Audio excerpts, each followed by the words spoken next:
Muito bem, vamos começar então a retomar o estudo, desta vez na primeira epístola aos Coríntios. Deixa-me só aqui abrir aqui a minha cábula. Que horas são?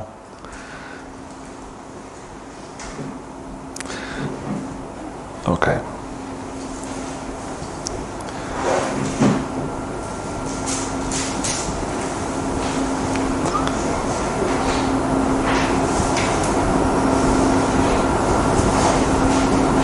Quando havia folhas, não havia este timing, não é? Mas depois o problema é que havia folhas para cá, folhas para lá. Muito bem, vamos começar a fazer uma pequena introdução, como eu faço sempre. Muitas vezes é uma introdução um bocadinho mais longa, mas é importante, antes de começarmos um livro, falar um bocadinho sobre o mesmo.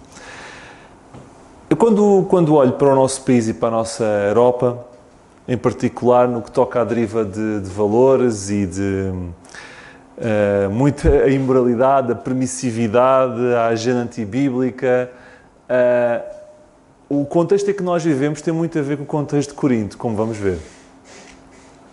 Aliás, na Bíblia há muitas cidades que poderia ser feito um estudo da Bíblia sobre as cidades da Bíblia. Poderíamos escolher muitas cidades para descrever os tempos em que vivemos, não é? Porque o problema do homem e os problemas do homem são os mesmos que sempre foram, não mudam. E por isso é que eu posso ficar uma cidade do Velho Testamento e dizer vivemos tempos comuns, porque os problemas são comuns. Mas, pegando nesta, também não ficámos mal servidos. Dá para perceber bem o que é que nós vivemos, como vamos ver. Recordam-se do último estudo que nós fizemos sobre Romanos?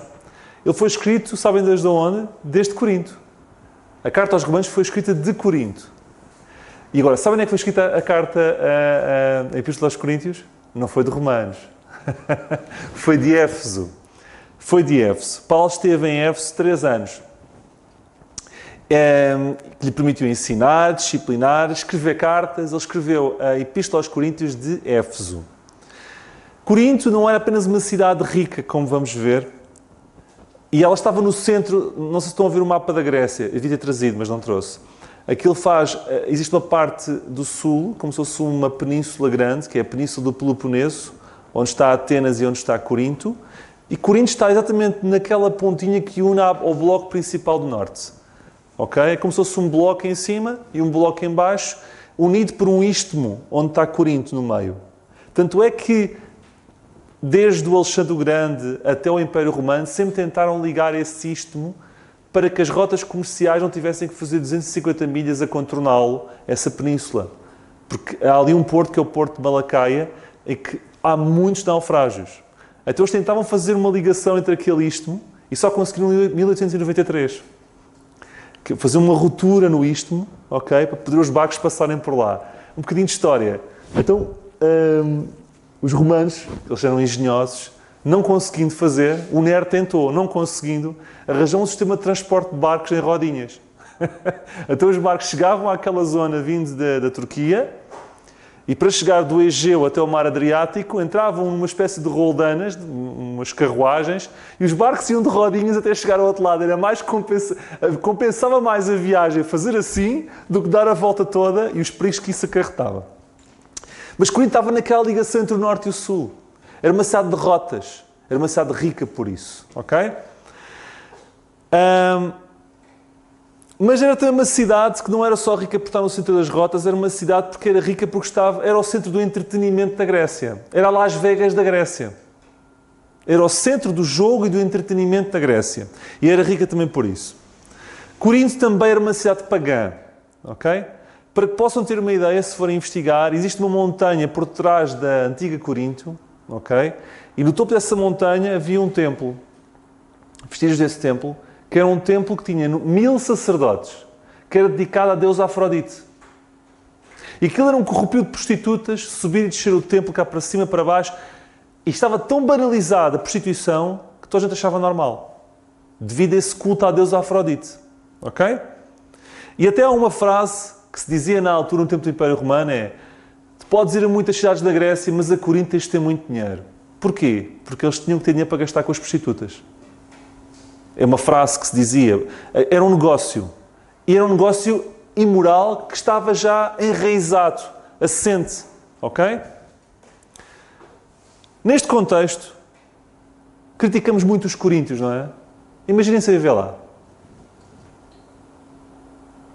É que quando nós imaginamos o contexto onde as pessoas vivem, muitas vezes nós criticamos uns aos outros, mas não imaginamos o que as pessoas vivem. Ora, imaginem viver num contexto destes. É difícil ser-se cristão a sério num contexto destes. Eu não estou a dizer, atenção, não estou a dizer que o contexto justifica o erro. O contexto nunca justifica o erro. Mas o contexto deve ser tido em análise para podermos compreender quem erra. Ok? E ser cristão em Corinto não devia ser fácil. O contexto nunca justifica o erro, mas nunca deve ser esquecido para nós compreendermos um bocadinho quem erra. Para nós não queremos ser tanto juízos, apontar o dedo. E convém colocarmos sempre nos sapatos do outro. Ok? Depois de Éfeso, Paulo passou 3 anos. Em que Paulo passou 3 anos, Corinto foi a segunda cidade em que Paulo passou mais tempo. Ele tinha muito trabalho para fazer lá com aqueles crentes. Quer dizer, nós não sabemos quanto tempo é que Paulo passou preso em Roma. Mas aquilo que nos é dado a conhecer, primeiro está Éfeso, 3 anos, Corinto, 18 meses. E leiam comigo Coríntios, 1 Epístola, Coríntios 6, 9. Não vamos começar pelo capítulo, versículo 1. 6, 9.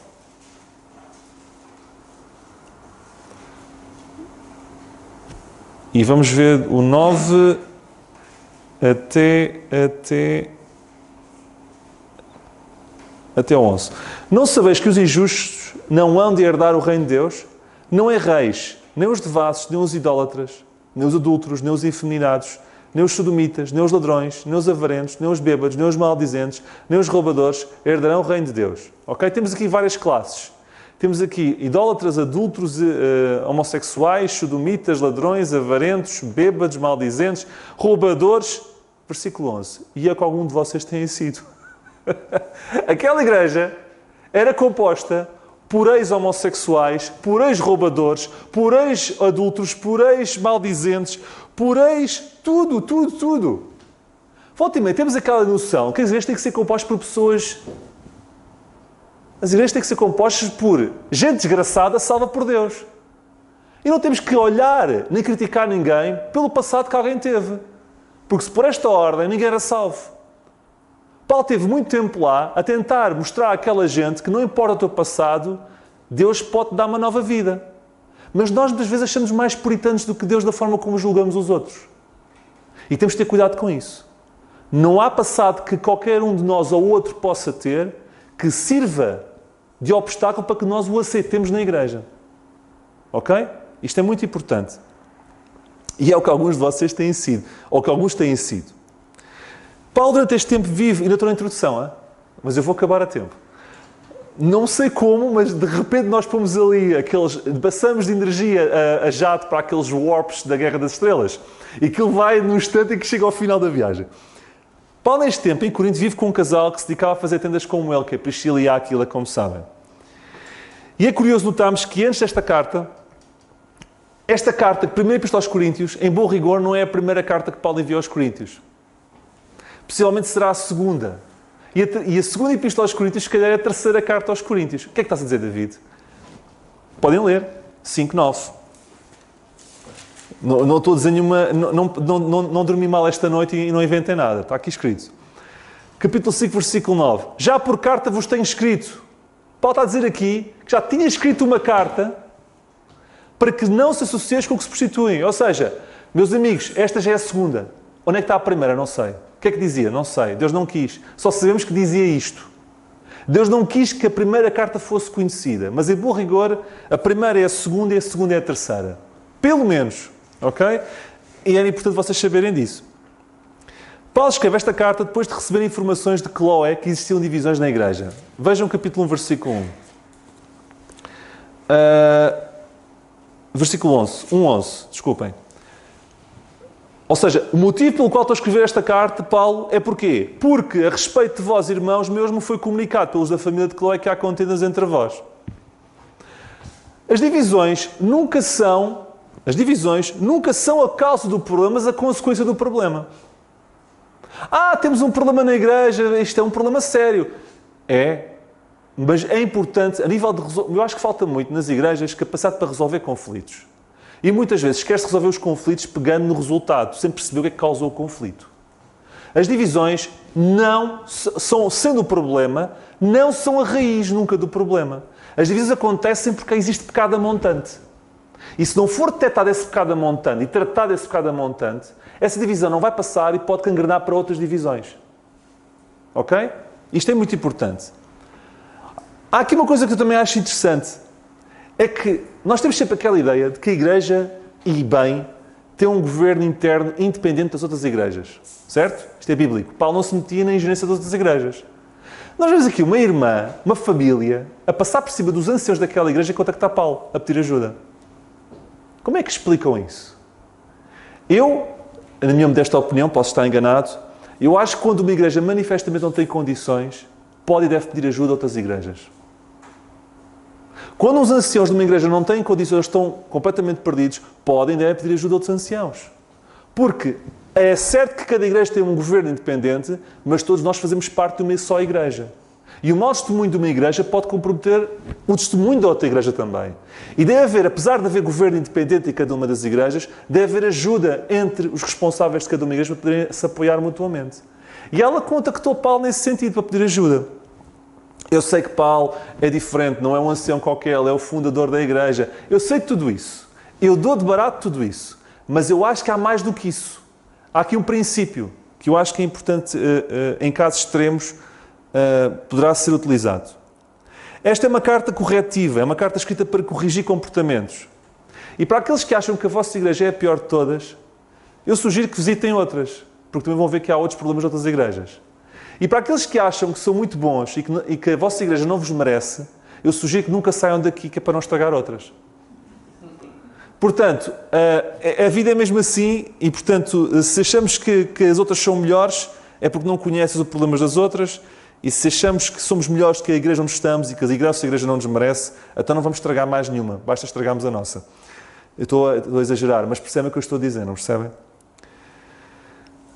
Há uma coisa, e termino a introdução dizendo isto. Muitos dizem, devemos olhar para a igreja primitiva e aprender com a igreja primitiva. Que a igreja primitiva é que era. Olha, grande exemplo, Corinto. Corinto não era uma igreja primitiva. É pá, tínhamos cuidado com as generalizações. Porque nem toda a igreja primitiva era recomendável. Temos que aprender com as igrejas primitivas. Elas é que são um modelo de conduta. Corinto era cada um daqueles modelos. Portanto, isto é apenas fechando a introdução e temos cuidado com a generalização. Ok? Primeiro tema de Coríntios, da primeira epístola. Capítulo 1 fala-nos de um tema, que é a desunião na igreja. O que é que estava a acontecer aqui? Estava a acontecer as tais divisões, dissensões.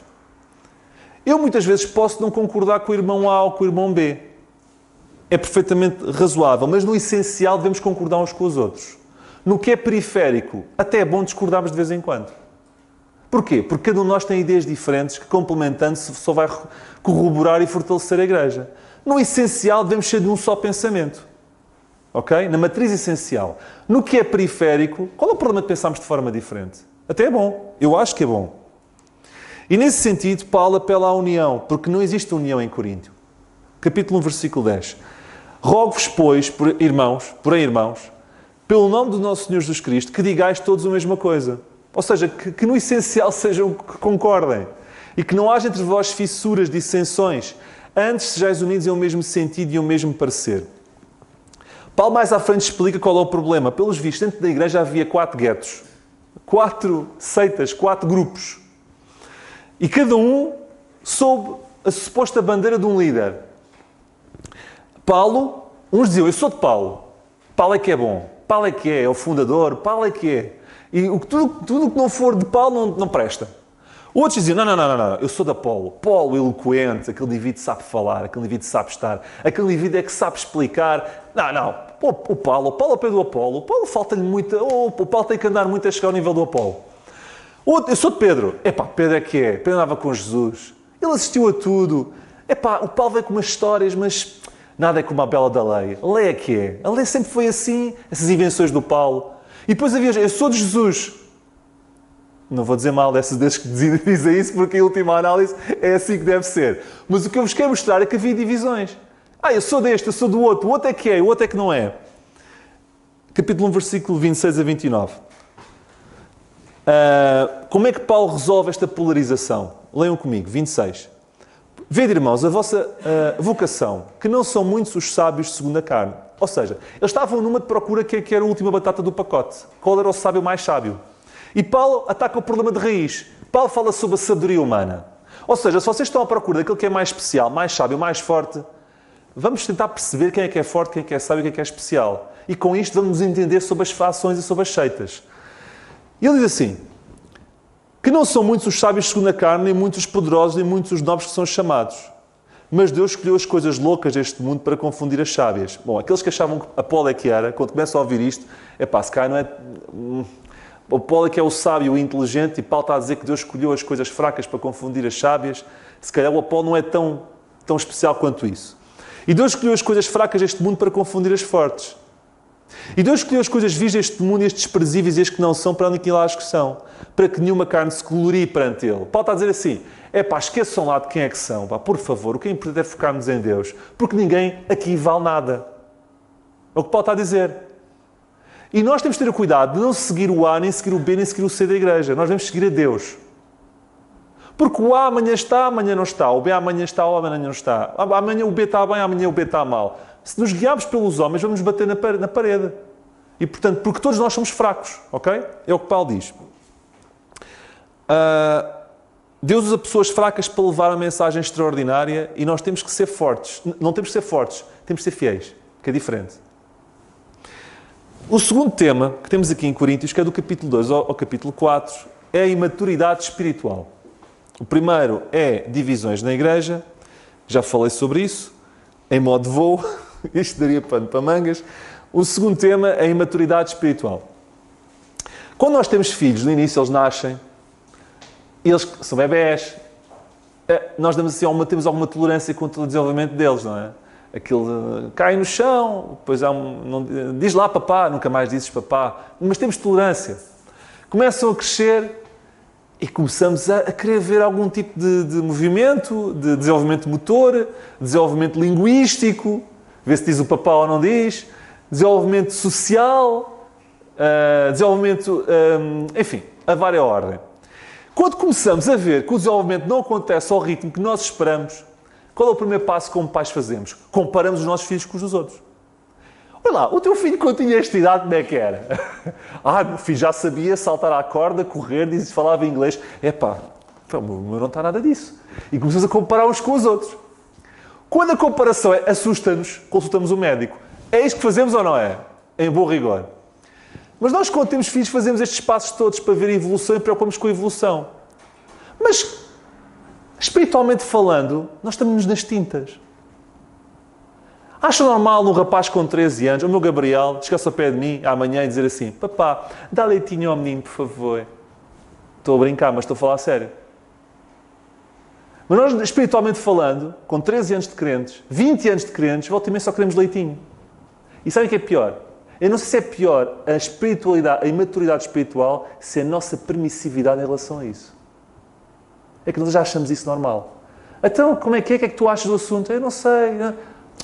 Então tens que saber. Mas está tudo bem. Mas quando nos toca aos nossos filhos e a certas situações da nossa vida, queremos maturidade, queremos desenvolvimento, mas quando toca a parte espiritual, não levamos muito a sério que as pessoas não sejam espiritualmente avançadas, que nem se desenvolvam. Sabem porquê? Porque não estamos comprometidos com a fé como devíamos. Isso é um bom espelho. Preocupa-nos muito mais o desenvolvimento dos nossos filhos do que ver o irmão a desenvolver-se. Do que ver a igreja a desenvolver-se. Isso diz muito da igreja que somos. Nós e a igreja em geral. Eu volto a dizer, eu não sei se fico mais preocupado com a imaturidade espiritual, se com a prevensividade e com a nossa tolerância face à imaturidade.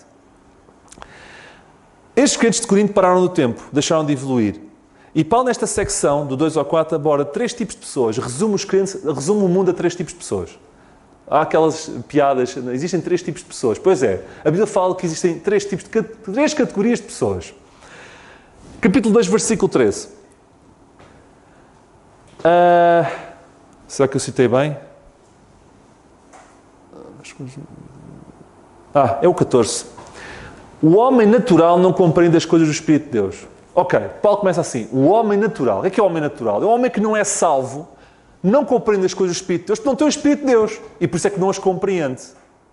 Primeira categoria, o homem natural. Nós, quando nascemos, naturalmente nascemos a não compreender o Espírito de Deus. Porque naturalmente não temos o Espírito de Deus, só passamos a tê-lo no momento da salvação. Estão-me a acompanhar? Este é o homem natural. E deixem-me só... E depois está aqui uma coisa interessante. Porque lhes parece loucura e não podem entendê-las. Parece loucura. Vocês seguramente já evangelizaram alguém? Espero eu. Acho que sim. Não estou a dizer isto como piada. Estou a dizer isto de forma séria. E quando chegamos àquela fase em que... Vá lá! E depois ficamos... Não, ele não entende. Eu não percebo que ele não entende. Ele não entende. Não entende. Poder! A Bíblia está a dizer o quê? Lhe parece loucura e não pode entendê-las porque elas se discernem espiritualmente. Vocês já puseram um cego? Acham normal um cego ser capaz de apreciar um pôr do sol?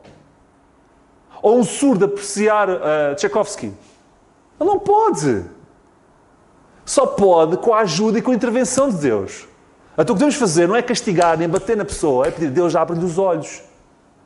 Isto é importante, este versículo faz abrir a pestana quanto a isso. Quando estamos num processo evangelístico, não queiramos forçar uma coisa que naturalmente não está preparada para. É Deus que abre as portas. É o Espírito dele que abre as portas. Não é as minhas palavras que são capazes de persuadir ninguém a crer. Porque naturalmente os olhos estão fechados. Naturalmente os ouvidos estão fechados. Estão-me a entender? Segunda categoria. É o homem salvo. Ok, mas tu falaste em 3. Espera, dentro do salvo há 2 categorias. Temos o perdido e o salvo. E dentro do salvo temos o salvo A e o salvo B. E aqui é que é importante diferenciar. Salvo A e salvo B. Capítulo 2, versículo 15. O que é espiritual discerne bem tudo. Eu não vou falar sobre o tema de domingo, está bem? Aqui temos o crente que é espiritual. Espiritual porquê? Este é o que discerne bem tudo. É o crente que espiritualmente é inteligente. Que discerne bem tudo. Segunda classe. É um crente espiritual que discerne bem tudo. Ok? Que tem inteligência espiritual. E depois temos a terceira classe. Ok? Que é outro tipo de crente. Capítulo 3, versículo 13. Capítulo 3, versículo 1 a 3. Capítulo 3, versículo 1 a 3. E eu, irmãos, não vos pude falar como espirituais, mas como carnais. Está a falar para crentes. Estão-me a acompanhar? Natural, o espiritual, crente, e o crente que é carnal, que não tem inteligência espiritual. Que são a maioria. E correspondem ao perfil de crente de Corinto. E corresponde ao perfil de crente na maior parte das igrejas. Estão a entender agora? Natural, espiritual. Espiritual, natural, perdido e salvo. Dentro do salvo temos o espiritual e temos o carnal. Ok? Tema 3, capítulo 5 ao capítulo 7. Isto é sobre isto que trata até ao 4. Do 5 ao 7 nós temos aqui o tema de imoralidade sexual. 5.1. Geralmente se ouve que há entre vós fornicação e fornicação tal que nem entre os gentios como é haver quem abuse da mulher de seu pai. Está aqui a dizer que nem aí entre os gentios havia este tipo de hábito, porque é mesmo assim. Segundo a lei romana, o incesto era proibido. Ok? Por isso é que Paulo está a dizer, até os romanos acham isso asqueroso e vocês fazem isso. Estão a entender? De seguida Paulo vai mais longe. Versículo 2. Estais inchados e nem ao menos vos entristecestes por não ter sido entre vós tirado quem cometeu tal ação. Voltamos ao mesmo. É impressionante como Corinto reflete a igreja hoje. Não só existe o pecado, como existe tolerância face ao pecado. Mais uma vez. O pecado existia, mas não sei se era mais grave o pecado, se a passividade dos crentes face ao pecado. E Paulo está a dizer, acordem para a vida. Essa pessoa tem que ser tirada da comunhão. Está a infectar a comunhão. Isso é fermento que vai levedar toda a massa.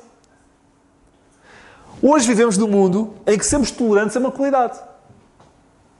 Quanto mais progressista, eu gosto dessa palavra, progressista. Quer dizer, os outros são os primitivos. E os progressistas é que é. Até progressista. Realmente. E os outros, não se importa que os outros sejam progressistas. Eu importava-me. Progressista é que é bom. Olha, aquela passagem que o Carlos leu progredia, não era? Que tu disseste, por uma tradução, não era abundar, era progredir, não era? O verdadeiro progressista é aquele que acredita em Deus e na palavra de Deus, é que é o progressista.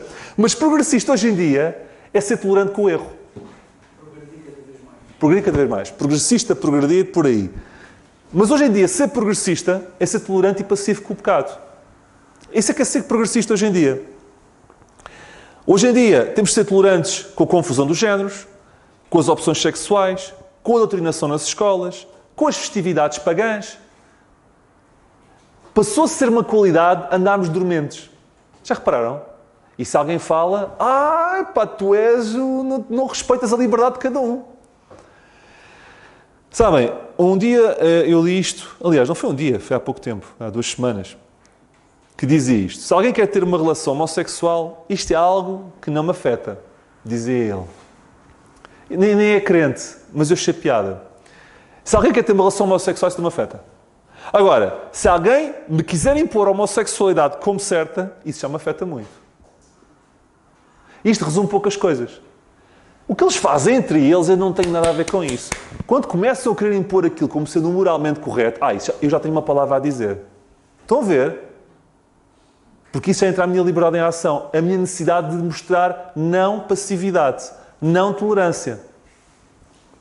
E então conseguimos dividir as coisas. Existe responsabilidade deles para fazer as ações que querem, mas quando se quer impingir o errado como certo, nós temos o dever de dizer que está errado. Estão a perceber? O que é que Paulo diz em Suma, capítulo 6, versículo 18 a 20, sobre este tema? Para fechar o assunto. Fugir da prostituição, todo o pecado que o homem comete é fora do corpo, mas o que prostitui pega contra o seu próprio corpo. Ou não sabeis que o vosso corpo é templo do Espírito Santo que habita em vós, proveniente de Deus e que não sois de vós mesmos? Porque fostes comprados por bom preço, glorificai, pois, a Deus no vosso corpo e no vosso espírito, os quais pertencem a Deus. O capítulo 7 vai abordar o tema dos relacionamentos e da questão de solteiros e casados. Se houvesse capítulo dos solteiros e casados, seria este. Existe aqui ensinamento para solteiros e para casados, mas não existe ensinamento para uniões de facto. É uma pena, não é? Porque hoje em dia isso é uma coisa que está muito em voga. Isso não existe na Bíblia. Ou estamos solteiros ou estamos casados. Há muitos que dizem, vamos fazer união de facto para fazer não é bem mal a expressão, não estou a dizer nada de errado, mas um test drive, se isto corre bem. Se correr bem, depois vai correr melhor. Olha, sabe uma coisa? Eu estive a investigar. E, segundo estatísticas feitas nos Estados Unidos há relativamente pouco tempo, há mais divórcios resultantes de uniões de facto, que começam por uniões de facto, do que aqueles que começam com um casamento convencional. Porque aquela história do test drive, ver se funciona e ver se corre bem, até humanamente falando, é uma falácia. Ok? Se quiserem podem investigar, eu posso enviar também as estatísticas. Se alguém se sente bem a ver como solteiro, isso também não é errado. Devem encarar isso como uma dádiva. Mas se quiser casar, que o faça nos termos de Deus. Isto é o capítulo 7, muito, muito a voar. Ok? Capítulo 8 a 10, são 16 capítulos. Portanto, eu vou ter que acelerar. Capítulo 8 a 10 falam sobre a liberdade pessoal. E sobre isto eu queria dedicar um bocadinho. Leiam comigo o 8, 1 a 3. No tocante às coisas sacrificadas aos ídolos, sabemos que todos temos conhecimento ou ciência. A ciência incha, mas o amor edifica. Se alguém cuida de saber alguma coisa, ainda não sabe como convém saber. Mas se alguém ama a Deus, esse é conhecido dele. Havia aqui um problema. Eu vou falar-vos de uma forma prática para que todos entenderem. Vamos supor que vocês queriam comer o vosso hambúrguer favorito, que vinha de um sítio onde era oferecido carne aos ídolos. Dito assim, está errado. Pois é, mas os talhos na altura que haviam era justamente ao lado desses templos. Na altura não havia o conceito de talho numa lojinha que ia buscar a carninha ao campo.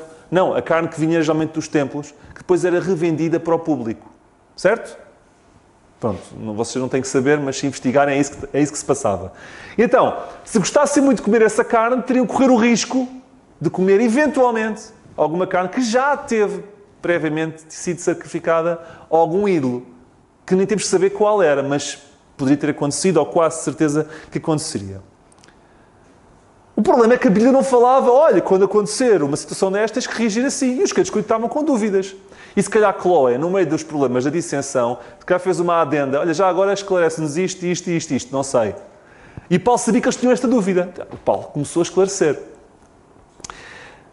É como hoje nós temos algumas dúvidas. Ou já tivemos alguns, ou outros têm, não sei. Cinema é certo ou é errado? Ouvir música não cristã é certo ou é errado? A Bíblia não fala diretamente. Há princípios, mas será certo ou errado?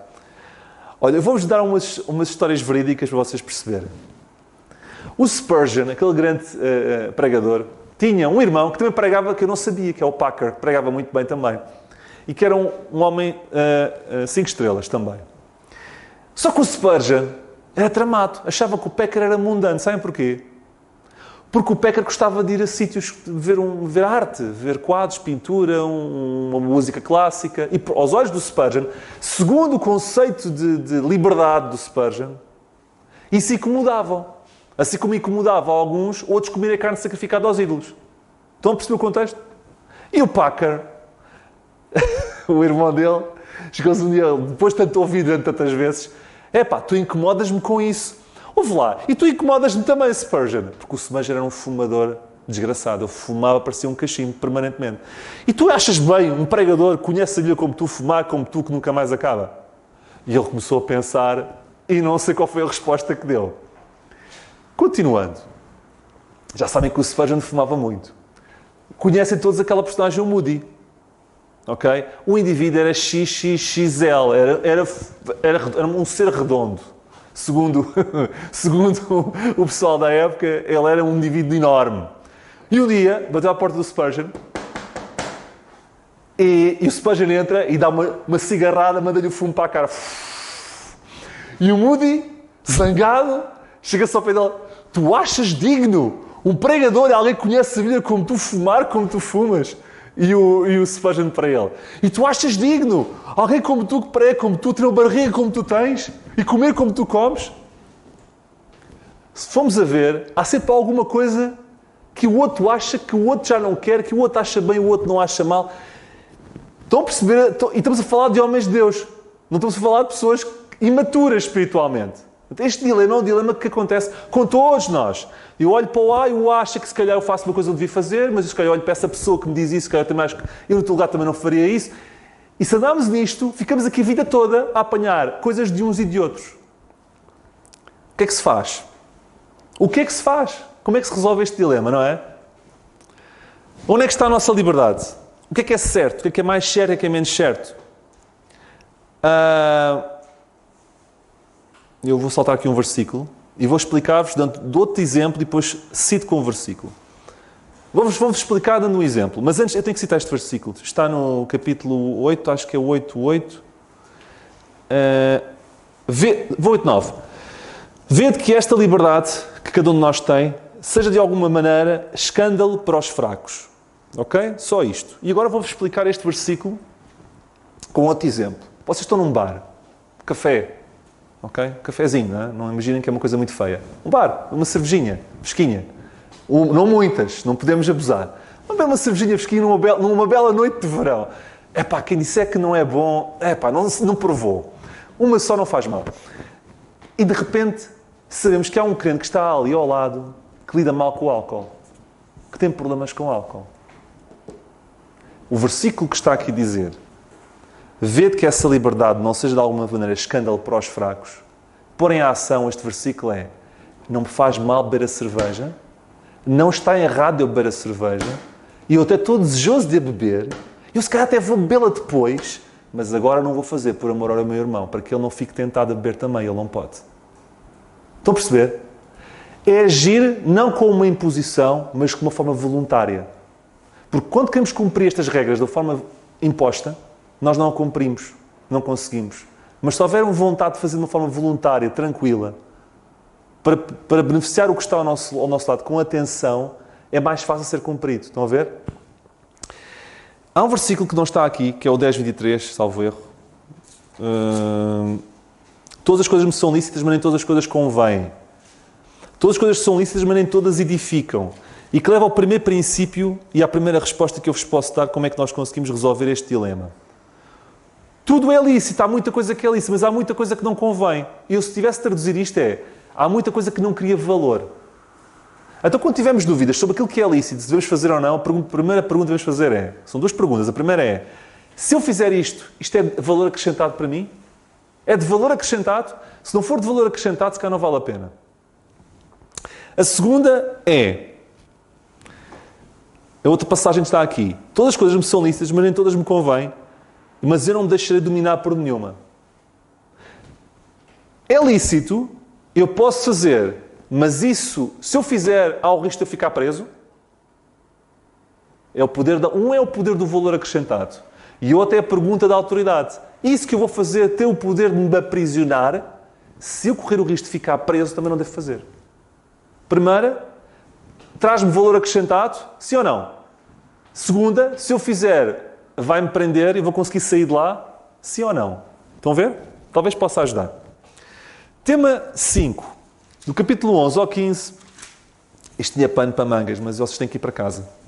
Capítulo 11 ao 15 fala sobre o reforço doutrinário. Eu não vou perder muito tempo aqui. Paulo fala sobre a importância do véu, no capítulo 11, da necessidade de respeitar a ceia do Senhor e não transformá-lo numa refeição comunitária, como fazemos aqui volta e meia aos domingos, depois do culto.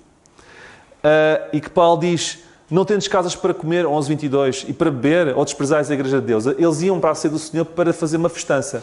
E isso era indigno para a ceia do Senhor. Portanto, dá-lhes um reforço doutrinário no capítulo 11. No capítulo 12, Paulo fala sobre os dons espirituais.